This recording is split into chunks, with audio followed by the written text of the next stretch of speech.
Hi everyone,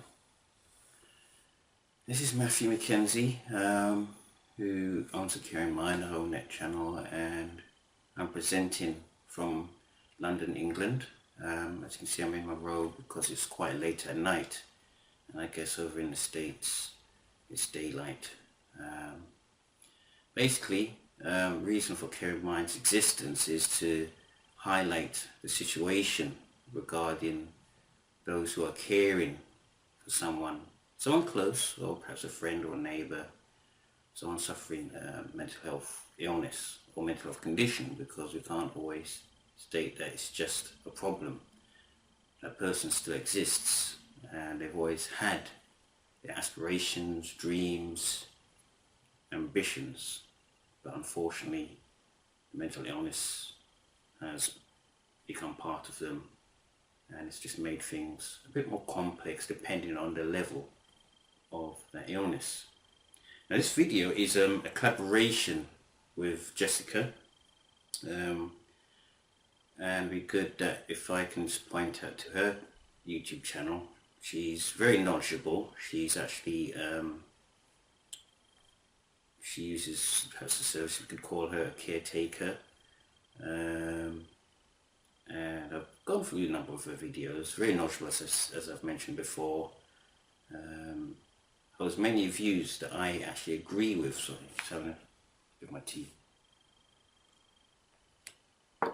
And I recommend that when you get the chance, you can have at least look at the videos on how she explains what she goes through regarding PTSD and bipolar.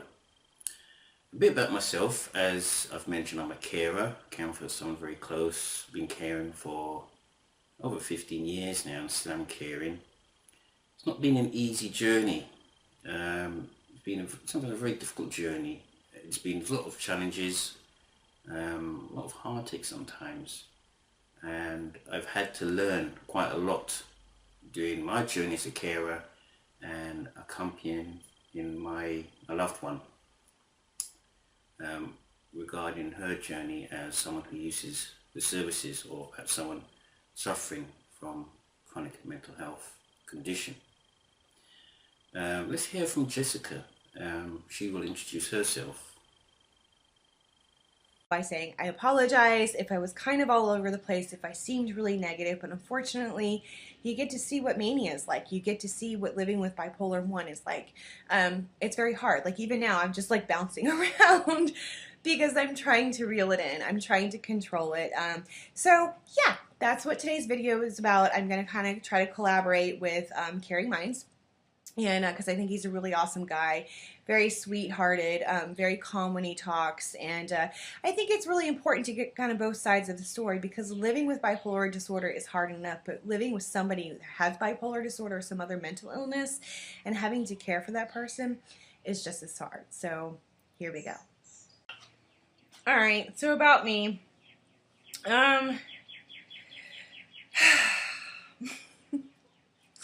Like I said, I'm really trying to reel this in. I am extremely manic right now. I wouldn't say extremely manic, but I'm definitely manic.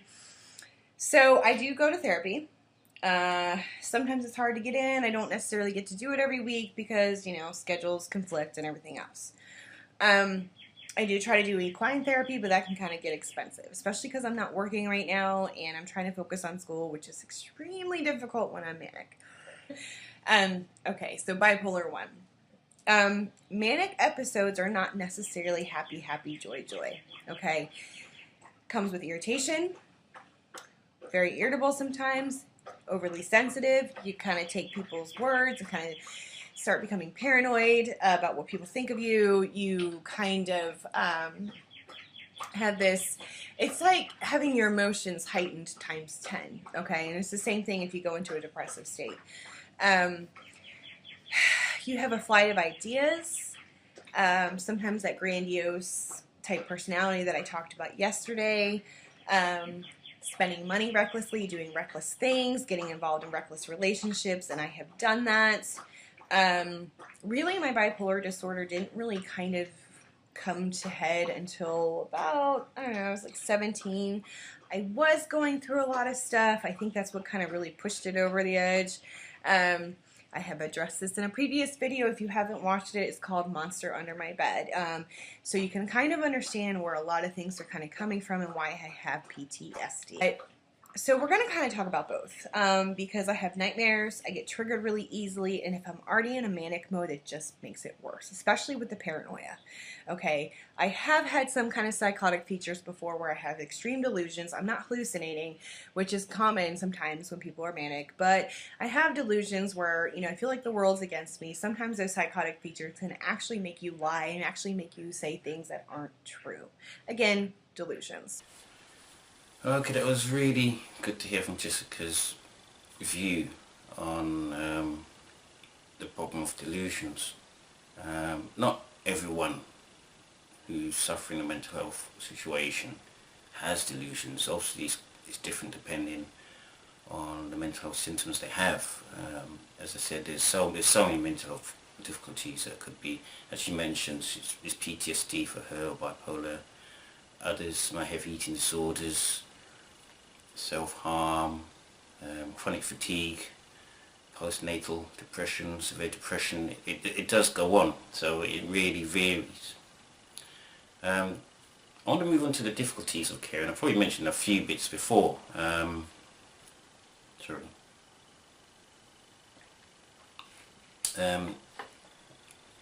It's not easy news. There is quite a lot of difficulties regarding being a carer or caregiver. And a lot of it, I suppose, is not trying to get to grips with what you're having to deal with. There will be has a lot of confrontation, not only with the person you're trying to care for, but with those, could be the doctors, or those within the mental health system. I don't fully know the situation in the US. Obviously, there's no doubt they have psychiatrists, and I've dealt with psychiatrists. I'm not sure that's the best word, dealt with them, but I've had meetings with them, and it's been good psychiatrists, good doctors, and ones that are not that good. It varies, and that's one of the difficulties you would actually have to face as a carer or caregiver, because you're sort of having to advocate at times regarding your loved one, and the problem over in the UK is there's a lot of confidentiality. So if your relationship deteriorates with the person you're trying to care for, and you need to explain to the doctor your concerns, or to the psychiatrist your concerns, and the psychiatrist might struggle, then this can be a little block, perhaps a major block, regarding your role as a carer or caregiver. Again, having bipolar disorder is extremely hard. Living with somebody with bipolar disorder is even harder, okay? I did not always respond to my daughter very well. She has bipolar too. Because we still think, like, to us, we're not going through that, so we still look at them sometimes as just a normal human being, that they're overreacting, especially if you don't fully understand what they're going through. Not everybody's always going to understand what you're going through, especially if you don't have it. So for me, I'm not going to get into the whole aspect because, like I said, I've addressed this in videos before. But as far as me and things that I need in between therapy is support. Okay, I need somebody, and it's not necessarily, you have to be very, very careful on how you approach me. Okay, like I said, I can become extremely aggressive. I can also panic, especially depending, again, how you talk to me. It can either trigger my PTSD or it makes my mania worse.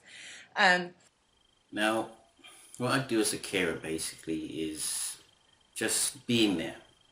It's the most simplest thing I would say that I do as a carer or caregiver. Obviously, one of the things I tend to do is try and monitor medication, attend meetings regarding my loved one's situation, regarding that mental health situation. I try and communicate and in the best way possible, and observe how she's coping. Like I said to other carers, it's not always an easy thing. There are problems, and this is being that with mental illness, especially starting as a new carer, there's a lot of unexpected things that you might have to deal with and that you might not be able to cope with. One thing Jessica will mention in her section of the video is education, and I couldn't agree more. It is so important to educate yourself as a carer or caregiver. So when somebody's manic, you need to kind of understand what mania is. Educate yourself, okay? If there's anything I can say about mental disorders or mental illnesses, is that you need to educate yourself. Recognize when they're having an episode, calmly talk to them, or distract them, okay? Sometimes they're not always going to want to be distracted. That's on us. That is where we have to force ourselves to become distracted. Sometimes the mania, it's easy to distract us, okay? It really is, but there's also times where we have these flight of ideas and we become obsessive to an extent. Yesterday, I was obsessive with making videos when I should have been doing schoolwork. It became very impulsive, okay? I had to upload those videos right away. So this is where I kind of want to talk about the aspect of what you can do, in a sense, to help take care of somebody that has bipolar disorder. Okay, it's very important that we have the support, and it's not just therapy. It's outside of therapy. If you have a friend, if you have a loved one that is dealing with some kind of mental illness, and we're just going to specifically say bipolar disorder right now because that's what I'm going through, especially PTSD, you need to understand their triggers. Okay, it goes both ways as far as communication. But if somebody's telling you what they're going through, explaining you their triggers, explaining what they go through as far as the nightmares, there's things that you can do to really help support them. There are many other difficulties, obviously communication and your own temperament as a carer or caregiver. If you perhaps lack the patience, and that's a big key word, patience, in order to try and help the person very close to you cope with their mental health difficulties or condition, then it'll make your role a lot harder, because unfortunately when they do have the moments regarding delusions, flashbacks, triggers, which Jessica will mention in her section, and I think you should pay really close attention to what she says on that, and you don't have the patience, you might lash out, then it just makes the role really difficult, because they will distrust you, they will almost fear you, they will not sort of want to cooperate. Not to say that this is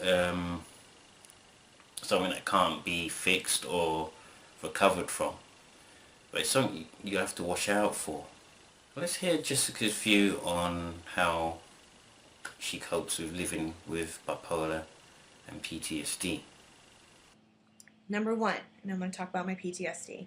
If I'm having nightmares and you hear me screaming in my sleep and I wake up and I'm tossing and turning, don't get angry. I know it's hard because you're tired, okay? You have to get up and you have to go to work the next morning, okay? I know that that's frustrating, but it's just as frustrating for me, and I can't control my nightmares. So if you hear me having a nightmare, if I'm thrashing, there's times where I've actually acted out in my sleep. I'll actually punch you, and I don't mean to. I can't control.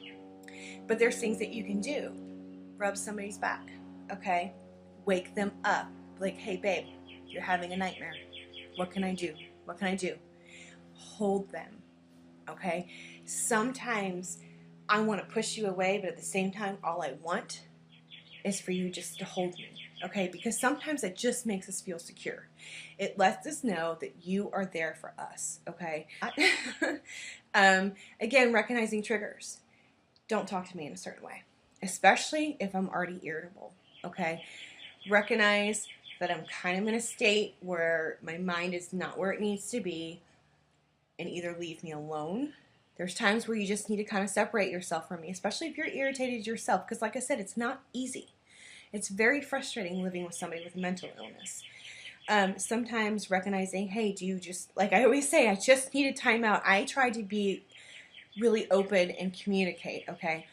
But if I seem a little too withdrawn, a little too timeoutish, that's where you kind of need to step in and be like, hey, would you like to watch a movie with me? If I say no, don't get mad.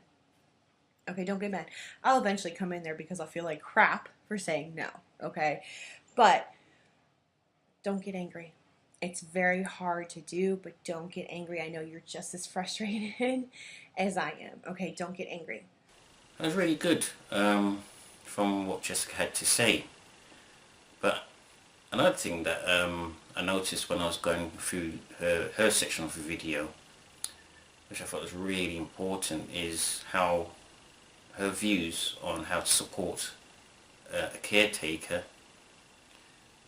who is going through that difficult condition. So let's hear her views on that. Don't tell somebody they're flipping out. Don't tell somebody that you feel like you have to walk on eggshells around them, because you shouldn't. You shouldn't have to feel like you have to walk on eggshells around them, okay? There's things that you can do to kind of separate yourself, like I said. But again, when I'm feeling certain ways, especially when I'm kind of in my depressive state and I don't really feel like getting up and doing things, recognize that and say, hey, you want to watch a movie in bed? Hey, I'll take care of the kids for you. That's really important, because especially as a mom, I feel like I have like this load on me where I'm required to do everything, and I can't really focus on trying to kind of reel myself in. So as a partner, as a loved one, as a mom, whatever, take that load off of them. Okay, it's just as much as your responsibility as well, especially if you're a dad or a wife, okay? Take the kids, go do something. Don't irritate the situation, don't scream and yell, because again, that will trigger my PTSD, and it also triggers my mood. I can't handle a lot of loud noises, okay? Recognize that it takes a little bit for my brain to wake up. I can't just jump and go do something. Recognize that if I am manic, it's not the time to go shopping. Okay, it's not. I'll just say yes to whatever. And I'll even want to buy things myself. Recognize when I'm manic, some ideas that you have are not my ideas of healthy. Okay. So going back to me, when it comes to triggers, it's not easy, especially if you're new to the role as a carer or caregiver. You're just not going to recognize the triggers unless someone explains to you what they are, and that is going to be a vital part of being a carer or caregiver. If you don't recognize them, obviously it's going to take time, it's going to take a lot of dialogue. You're going to have to do a lot of reading, unless, again, a psychiatrist or doctor explains these things to you. And don't feel that you just have to cope by yourself. In fact, I would say the best thing you can do as a carer or caregiver is speak to other carers or caregivers who are trying to obviously support someone close to them regarding a mental illness. And obviously, as I mentioned before, not all mental illnesses are the same, but sometimes there is a common theme. And one of the keywords I mentioned is patience. If you're not sure what the triggers are, and what I mean by triggers is something that sets off a particular condition within that mental health situation, like someone might get very angry, or there'll be a particular delusion. In my situation, my loved one feels that God plays a big part in their lives to the point where it might actually be a bit of a danger. Not to say that there's no space for spirituality, that there is, but you have to be really careful on what this leads to. You don't want to sort of, I don't know the word for it, but you don't want to sort of put that person in a situation where they feel that you agree that spirituality is all there is. Jessica will explain it very well when trying to have a dialogue with someone who's suffering from a mental health situation. In a normal state, I would be like, okay, cool, let's talk about this. Let's think about the pros and the cons. But when I'm manic, everything seems like a great idea. If I want to go buy a pig, if you're talking about buying a pig, I'm like, yes, let's go buy a pig. Let's go do this. And then I become obsessed with buying that pig, okay? Talked about my car. Okay, I've talked about my car in my previous video. But from a caretaker's point of view, and I'd be interested in hearing from people that do have loved ones that have some kind of mental illness, especially bipolar disorder, and state how hard it is for you to live with somebody that has that, things that you do that's progressive, okay? Because it's hard for us sometimes to communicate because we do fear that you have to walk on eggshells. We do fear that we're hurting you or that we're not always acting in a proper way, okay? It's very hard. It's very hard for us. I try to communicate. I try to explain what I'm feeling, but sometimes that's not always easy to explain what I'm feeling. So as far as the caretaker point of view, you really need to understand that, one, educate yourself on the manner, okay? You're still not going to fully understand, but the more you observe that person, because that's what psychology and psychiatry is about. We observe, okay? We observe human behavior. Educate yourself, observe their behavior, recognize when they're in mania, recognize when they're in depression, and learn coping skills. Go to their appointments with them. You don't have to go all the time, okay? But it's very important that you also give the psychiatrist, psychologist your point of view, because again, it's by observation. You can sit there and say, hey, I've seen her in mania, and when she's irritable and she's like this, I don't know how to handle it, okay? Go seek therapy yourself, okay? And explain, hey, I'm living with this person. I don't know how to properly handle it. Sometimes I don't handle it and I feel really bad afterwards. So how do I handle this? What can I do as a caretaker to help ease her pain, help ease what she's going through? What can I do to take the load off? Like I said, sometimes I just want you to hold me. Sometimes that's all I want, just to hold me, especially when I'm in panic mode.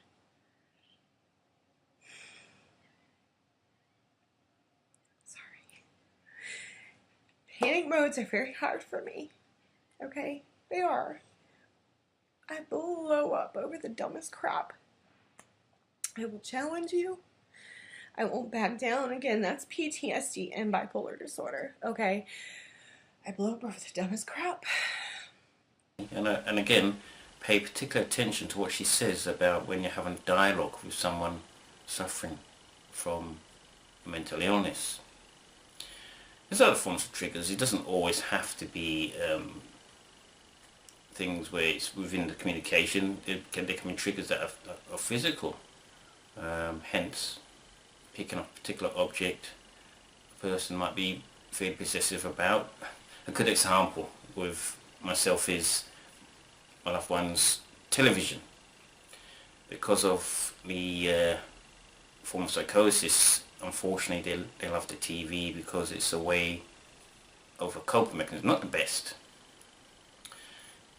And if I decide to mess with that television or change the channel, then arguments will start. That's what I meant by physical. If I touch anything that they don't particularly want me to touch, it could set them off, and I don't really want to do that. So there's a lot of give and take in the relationship.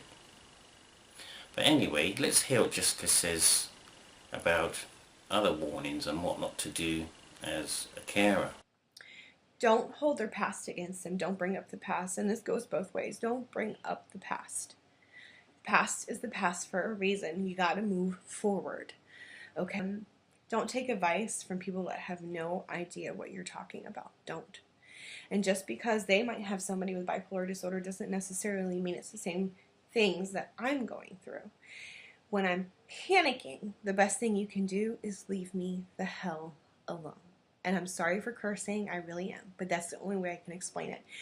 When I am panicking, either hold me, again, there's a holding thing because that's physical contact, that is holding you, making you feel secure, okay? But sometimes when I panic, just let me walk away and calm down so I can have some rational thoughts. Another thing you can do when I panic, talk me down. Just talk to me. about anything to get my mind off of what's going on in here, okay? Because nothing that's going on in here is actually rational. It's not. It's completely irrational. I start having flashbacks. I start having negative thoughts. I start going in the past. My mind goes in the past of all the crappy things that I've done, how I've treated people. Don't yell at that person when they're in a panic mode. Don't respond if they're being negative to you, because trust me, I have been nasty. Okay, I have. Don't respond. It's very hard not to, but this is just as much kind of your thing that you need to do is don't respond. If I'm being nasty, you have to kind of reel it in too and realize, whoa, she's in panic mode. I'm just going to walk away. Sometimes that's the best thing you can do is just walk away. Okay? Well, back to my section again. I think one of the last things is how to help yourself as a carer. And I may have mentioned quite a few things before. One obviously is going to self-help groups. Don't be isolated as a carer or caregiver. Caring can be a very lonely role, especially if the mental health condition is very chronic, which means that if you're not getting that support, or if the medication isn't working so well, you're going to find yourself spending a lot of time, even if you don't live with the person you're trying to care for, you're going to be wanting to monitoring what the situation is because you're emotionally attached to them in some sense. This is not the case with perhaps a psychiatrist or doctor or social worker. You feel that if you lose your loved one, then it's going to really impact you. Obviously it would do.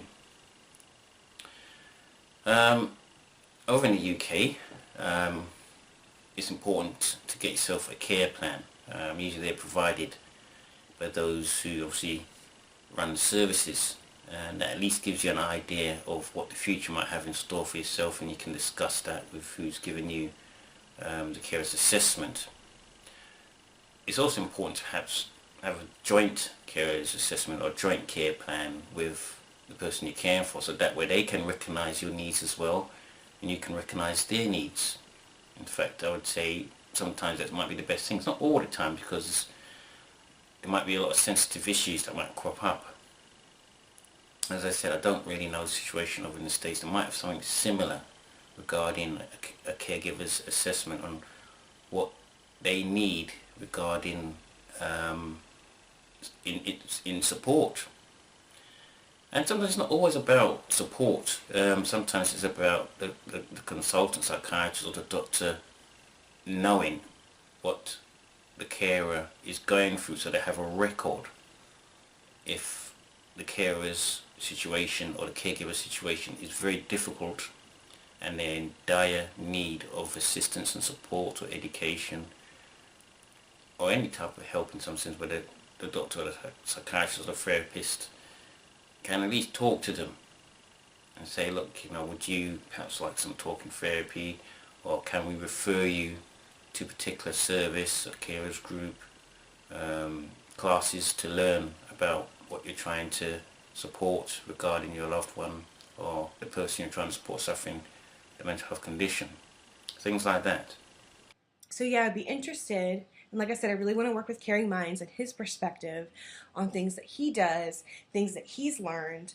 But I'm also interested in hearing other people's point of views, other people's, what you've gone through as a family member who has had to deal with somebody with a mental disorder, and even when they were younger, because there's things in myself that I didn't recognize. I refused to recognize. I was very destructive for a while. I got involved in extremely unhealthy relationships. But don't make that person feel bad for that. It happens. Let's move forward. The goal here is to seek therapy, learn coping skills, and to move forward. As the caretaker, you can do the same. Learn how to help that person move forward, learn how to help them cope, learn proper coping skills from both aspects, your aspect and the person that's going through its aspect. Understand that I'm going to have my good days and I'm going to have my bad days. It's not personal. It's not. I can't always control what I'm going through, okay? I can't. I wish I could, but sometimes I can't. Just like I referenced earlier, is that I said I was manic, but I didn't do anything about it because I was so all over the place that it was really hard for me to reel it in, and by the time I did reel it in, I just wanted to go to bed because I felt like absolute crap because I took it out on my son because I was super cranky. I just didn't want to be around people. Loud noises set me off. Being near somebody in the store, and I'm very open and honest about that because I told my husband about this. If there's a guy that's near me in the store and he's aggressive, I immediately want to run because that triggers me. Understand that when we say trigger, even if we're referencing you, again, don't take it personal. It's just something that you have done that causes a flashback, that causes us to go to that exact same time of something that was negative that somebody did to them, and it automatically puts us back in that spot. We don't want it to happen. We hate that it happens. We hate that when we do negative things that hurts other people. So this is where I'm going to let Caring Minds kind of take over and things that he's done. Jessica mentioned in her section about educating yourself, and that is so important. If you don't take the time to educate yourself, your situation is going to be quite difficult in the sense that you're not going to be sure what you're dealing with. And I suppose the same goes, knowledge is power in some sense. Not power over the person you're trying to care for, but at least to help you. Information is not enough. It's knowing how to apply that information, knowing how to sift out what is useful information, and making sure that you're supported as yourself. I'm going to pass this on to Jessica so she can give at least some more tips, and then I'll probably wrap it up on my section on how I cope as a carer. And please take note, I feel it's also important that we want to hear from other carers or other caregivers on how they provide support to their loved ones. Obviously, because the video is quite lengthy, I couldn't talk at full length about what carers or caregivers go through, or what I try and do in order to aid the person I'm trying to care for. And just with mental illness, like I said, I just try to just explain my bipolar disorder so he can kind of go off of that, but also things that he has learned on taking care of people with mental illness. So it's kind of long. I'm sorry. But again, I'm trying to reel it in because if I didn't reel it in today, you would have no idea what the hell I was talking about. So that's... So again, feel free to check out the videos that I have on my channel, or definitely check out Jessica's. Lots of great information, wealth of experience, very personal and in-depth. So definitely have a view of her channel, and please comment on them as well. Well, I'd like to say thanks for watching this video. I know it's been very lengthy, and I'm hoping to do more collaborations in the future. First one I did was with just Katie. Again, feel free to watch that one, and I'm hoping to do some more of Jessica. All I can say is, you know, videos are only the start of educating yourself, and if you are a carer, caring for someone suffering a mental health condition, all I can say is you have to congratulate yourself by watching this video, and don't feel that you are alone in your journey. It's important to reach out, not only out in the community but online as well. Search for those YouTube videos. There's going to be some that's not going to be helpful, I know, but you will come across those that will give you at least some ideas on how you can support yourself and your loved one. And you know, at the end of the day, it's not always about commenting. Feel free to make your own ones. We like to learn from each other, whether you're a caregiver or caretaker or carer. It's so important that on the online community we are in this journey together. It is a lonely road, very emotional, can be very destructive to families and the community. So we must stick on this journey together. Thank you for watching.